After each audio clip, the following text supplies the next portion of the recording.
لیکن یہ test simultaneously چل رہے ہوتے ہیں. جو بلڈ سے ٹیسٹ لیے جاتے ہیں وہ ان کے ساتھ ہی کروا لیے جاتے ہیں, لیکن اس سے پہلے ان کی ٹریٹمنٹ ہے, جو کاز ہے جس کی وجہ سے یہ کمپلیکیشن ڈیولپ ہو رہی ہیں اس کو ٹریٹ کرنا سب سے پہلا ہمارا آبجیکٹو ہوتا ہے. فار ایگزامپل اگر فیلسیفارم ملیریا ڈائگنوز ہو چکا ہے, تھن فلم پہ وہ آ چکا ہے کہ پلازموڈیم فیلسیپیرم ہے, تو ہمیں ان کی اینٹی ملیریا ڈرگز دینی چاہیے, جیسے کہ آرٹیسونیٹ ہے آج کل مختلف برانڈ کے نام سے آ رہی ہے, وہ ڈرگ فوراً امیڈیٹلی سٹارٹ کرنی چاہیے. وہ انجیکشن فارم میں ملتی ہے, انجیکشن فارم میں اویلیبل ہے. اگر وہ اویلیبل نہیں ہے تو کیونین انجیکٹل فارم میں اویلیبل ہے, تو وہ کیونین سے ان کو ٹریٹ کرنا چاہیے.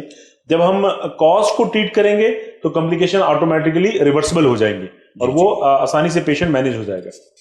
تو یہ ساری کمپلیکیشنز ہیں. اور اس کے بعد میں نے پوچھنا یہ تھا آپ سے کہ ملیریا کی جو ہے کوئی ویکسین دریافت ہوئی اب تک؟ اچھا دیکھیں, ہماری کنٹری میں تو اس وقت ویکسین موجود نہیں ہے, لیکن افریقہ میں انہوں نے ملیریا ویکسین کا ایک ٹرائل دیا تھا, اس کی وجہ سے 26% لوگ امیونائز ہوئے تھے, تو وہ بھی پھر انہوں نے اس کو بھی ڈسکنٹینیو کر دیا ہے. تو جو ایسے ایریا ہے جہاں پہ ملیریا بہت زیادہ پایا جاتا ہے اور وہاں کی اگر ٹریولنگ ہو تو پھر ان کو پروفلیکٹیکلی اینٹی ملیریا ڈرگز دی جاتی ہیں تاکہ ان کو ملیریا سے بچایا جا سکے before going to that area. After اور جب وہاں سے واپس آتا ہے تب بھی جو ہے وہ کم از کم 4 to 6 weeks تک وہ اینٹی ملیریا ڈرگز دی جاتی ہیں تاکہ ان کو ملیریا ڈیولپ نہ ہو سکے. اچھا, یہ یورپین کنٹری اور مغربی ممالک میں جو ملیریا نہ ہونے کی وجہ کیا ہے جبکہ ویکسین ابھی دریافت زیادہ نہیں ہوئی اتنے پاورفل؟ دیکھیں اس کی سب سے بڑی وجہ کلائمیٹ ہے. ان کی جو دیکھیں ان کی جو بلدیاتی ادارے ہیں, جو وہاں پہ آپ کبھی اسٹیگننٹ واٹر نہیں دیکھیں گے, آپ گندا پانی نظر نہیں آئے گا آپ کو, وہ اپنا فنکشن پراپر کر رہے ہیں, اور آپ کو کوئی ماسکیٹو نظر نہیں آئیں گے کیونکہ کلائمیٹ افیکٹ بھی ہے کہ ہیومیڈیٹی کم ہے, مطلب ٹمپریچر کم ہے, اور اس کے علاوہ جو صفائی ستھرائی کے جو اوور آل اسٹینڈرڈز ہیں اس کو میٹ کرتے ہیں, جس کی وجہ سے یہ پروڈکشن جو ہے اینوفلس ماسکیٹو کی وہاں کم ہوتی ہے, جس کی وجہ سے ملیریا کیسز کم رپورٹ ہوتے ہیں. تو زیادہ تر ہمارے بر صغیر کے ممالک میں ہی جی یہ ساؤتھ ایسٹ ایشیا اور افریقہ, اس میں یہ ملیریا میں سمجھ رہا ہوں کہ ایران سے آگے نہیں ہے. بالکل آپ نے اس طرف بالکل وہاں مجھے کیسز نہیں نظر آتے, بالکل نہیں ہے اس طرف کیسز بالکل کم پائے جاتے ہیں. اچھا, اس کے بعد ہم نے ایک اور فیور پہ ڈسکس کرنا ہے, وہ ہے ڈینگی فیور. تو یہ ڈینگی فیور کس قسم کا مرض ہے, کیا ملیریا سے ملتا جلتا ہے؟ جی ملتا جلتا ضرور ہے, وائرس سے ہوتا ہے, ڈینگی وائرس سے, فلاوا وائرس سے, اور ایڈیز ایجپٹی ماسکیٹو ٹرانسمٹ کرتا ہے اس وائرس کو. اور اچھا, یہ ایڈیز بھی فیمیل ہے اینوفیلیس کی طرح؟ جی آج جہاد ہو رہا ہے فیمیلز کے خلاف. نہیں میں نے کہا نہیں, ایڈیز بھی اگر فیمیل ہے تو اتفاق ہے کہ ڈینگی بھی وہی پیدا کر رہی ہے. بس یہ اللہ میاں کا نظام ہے. Dengue virus bone breaking disease کہتے ہیں اس کو. ایسا لگتا ہے کہ کوئی ہڈیاں بریک کر رہا ہے, توڑ رہا ہے. تو وہ اس قدر شدید درد ہوتا ہے ان پیشنٹس میں, اور ہائی گریڈ فیور ہوتا ہے. کبھی کبھی آئی موومنٹس میں بھی ان کو پرابلم ہوتی ہے. پیشنٹ بالکل ایسا لگتا ہے کہ کسی نے نچوڑ دیا ہے ٹوٹلی, اور اس طرح کا فیور ہوتا ہے, اور بہت شدت اس کی بہت زیادہ ہوتی ہے, اور پیشنٹ بہت سک لگتا ہے انیشیلی, اور اس کا انکیوبیشن پیریڈ 2 to 7 days ہے, اور کہ فیور سے پہلے, اور ڈپریس ہوتا ہے پیشنٹ, اور کسی کام کا دل نہیں چاہتا, اور فیور ہوتا ہے, اور بس ہڈیوں کی درد کی بہت زیادہ شکایت کرتا ہے. چونکہ اس کے کمپلیکیشنز کچھ ایسے ہیں جس کی وجہ سے ہمیں تیار ہونا پڑتا ہے. اس طرح نہیں ہے کہ جیسے اینٹی ملیریل لے لیں, اس میں ہمیں CBC کروانی چاہیے, کیونکہ یہ قسم کے خون کے خلیے جو ان کو پلیٹلیٹس کہتے ہیں ان کو اسپیسیفکلی کم کر سکتا ہے. تو اس لیے مانیٹر کرنا بہت ضروری ہے. دوسرا یہ کہ پیشنٹ ڈی ہائیڈریٹڈ ہو جاتا ہے. ڈینگی وائرس کی وجہ سے کیپیلریز جو شریانیں ہوتی ہیں اس میں پرمیبلٹی بڑھ جاتی ہے, اور فلوئڈ سارا نکل جاتا ہے, تو شوک میں بھی جا سکتا ہے. ڈینگی سمپل ڈینگی اور کمپلیکیٹڈ ڈینگی میں یہ ہوتا ہے کہ شوک سنڈروم بھی ہو جاتا ہے, جو زندگی کو ختم کر بھی سکتا ہے.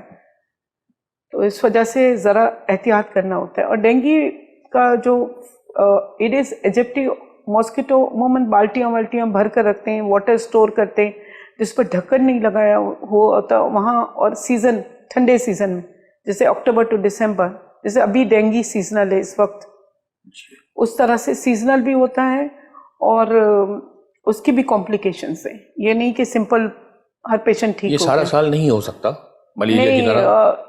یہ ٹھنڈے موسم میں ہوتا ہے, یوزلی اکتوبر نومبر دسمبر, اور یہ